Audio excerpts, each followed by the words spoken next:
आज हम जिस इंसान की बात करने जा रहे हैं ना, वो कोई साधारण इंसान नहीं, एक महापुरुष हैं। हम बात करने वाले हैं डॉक्टर एस जयशंकर की।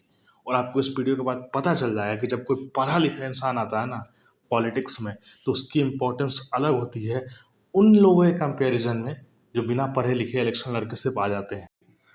जैसे ही रशिया और यूक्रेन वॉर शुरू हुआ, वैसे ही यूरोप और यूएसए दोनों मिलके पूरी दुनिया को बोलने लगे कि रशिया को आइसोलेट करो, रशिया को फंडिंग करना बंद करो ताकि वो यूक्रेन की वॉर ख़त्म करे।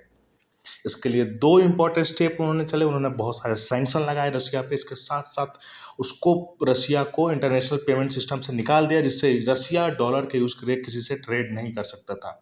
इसके बाद जो बिगेस्ट हिट सपोर्ट सिस्टम था रशिया का, वो था रशिया का ऑयल, क्रूड ऑयल। तो यूरोप और यूएस दोनों मिलकर पूरी दुनिया से बोलने लगे कि रशिया का क्रूड ऑयल मत खरीदो, जबकि उस टाइम खुद यूरोप सबसे ज़्यादा रशिया का गैस यूज़ कर रहा था। डॉक्टर एस जयशंकर भी यूरोप में गए एक कॉन्फ्रेंस अटेंड करने के लिए, और उनसे भी वहाँ ये पूछ दिया गया कि आप रशिया तेल खरीद के रशिया को फंड कर रहे हो ताकि वो उस पैसे से हथियार खरीद के यूक्रेन के लोगों को मारे। और इस पे जो डॉक्टर एस जयशंकर ने जवाब दिया ना, पूरी दुनिया में फेमस है। आई एम श्योर आपने कहीं ना कहीं ज़रूर देखा होगा। चलिए एक बार और आपको दिखा देते हैं।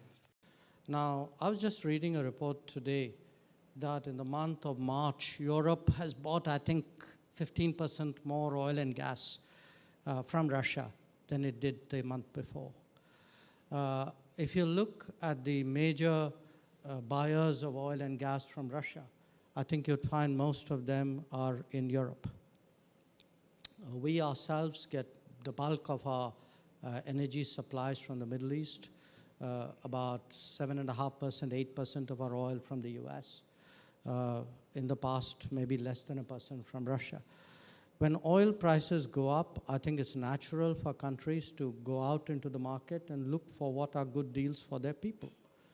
But I am pretty sure if we wait 2 or 3 months and actually look at who are the big buyers of Russian gas and oil, I suspect the list won't be very different from what it used to be. तीसरी जो सबसे बड़ी change थी doctor S Jaishankar लेके आए Indian foreign policy में, वो था इजराइल को लेके। इंडिया जानता था कि उसको इजराइल की बहुत ज़रूरत है, लेकिन शुरू से अंत तक कभी हमने इजराइल से फॉर्मल रिलेशन नहीं रखे।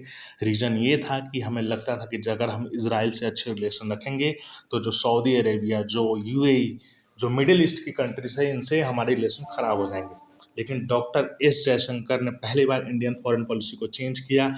पीएम मोदी इजराइल गए, वहाँ जाके इजराइल के लीडर से मिले और पहली बार अच्छे रिलेशन एस्टैब्लिश हुए इजराइल से। उसके बदले में इजराइल ने हमें वाटर प्यूरिफिकेशन की टेक्नोलॉजी दी, बहुत सारे वेपन्स दिए, और शुरू से ही इजराइल चाहता था कि इंडिया के साथ उसके अच्छे रिलेशंस हो। कि आपको पता हो, पाकिस्तान इजराइल को रिकॉग्नाइज नहीं करता एज ए कंट्री। सो अगर हम कोई हथियार इजराइल से खरीदते हैं तो वो हथियार पाकिस्तान के पास नहीं होगा। चाइना के साथ उसके अच्छे रिलेशन है नहीं, तो चाइना के पास भी नहीं होगा। तो हमारे पास यूनिक हथियार होगा जो हमारे आसपास के लोगों के पास नहीं होगा। इतनी अच्छी है कि बिल्कुल क्लियर माइंडसेट है कि इंडिया में रहूँगा तो इंडियन पॉलिटिक्स के बारे में डिस्कस करूँगा, इंडिया के बाहर रहूँगा इंटरनेशनल पॉलिटिक्स के बारे में डिस्कस करूँगा। एक बार ये थाईलैंड में गए थे, वहाँ एक तमिलनाडु के इंसान ने पूछ दिया कि तमिलनाडु के चीफ मिनिस्टर तो चाहते हैं कि तमिलनाडु भारत से अलग हो जाए, इंडिपेंडेंट कंट्री बन जाए, इस पर आपके क्या विचार हैं। इस पर क्लियरली डॉक्टर एस जयशंकर ने कहा था कि अगर आपको इंडियन पॉलिटिक्स डिस्कस करनी है तो आप इंडिया में आके क्वेश्चन मुझसे पूछो, मैं आपको बताऊंगा।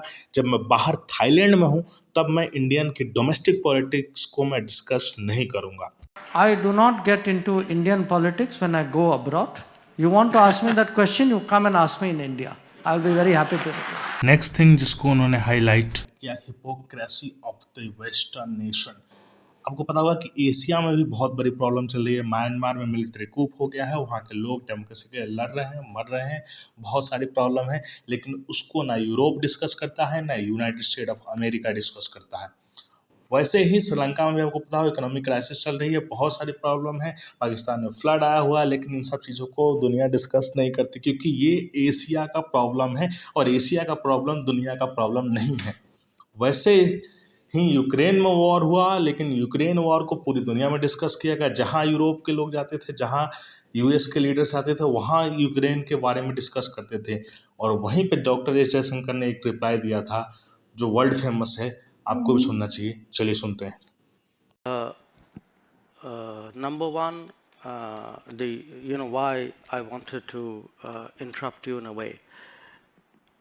I mean, I'm partly reacting to the previous observation.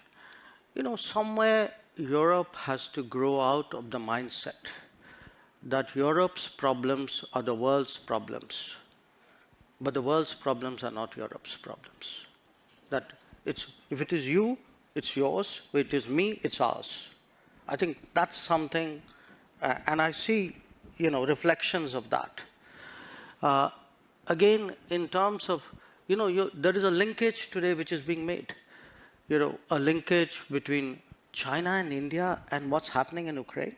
So come on, guys. I mean, China and India happened way before anything happened in Ukraine. चलिए बस आज के लिए बस इतना ही। मिलेंगे किसी और वीडियो में किसी नए टॉपिक के साथ। तब तक के लिए टाटा बाय बाय। चैनल को सब्सक्राइब कर सकते हैं, अच्छा लगा तो वीडियो को लाइक कर दीजिए और मुझे इंस्टाग्राम पे फॉलो कर सकते हो। मेरी आईडी है रेडियो एक्टिव इंडियन।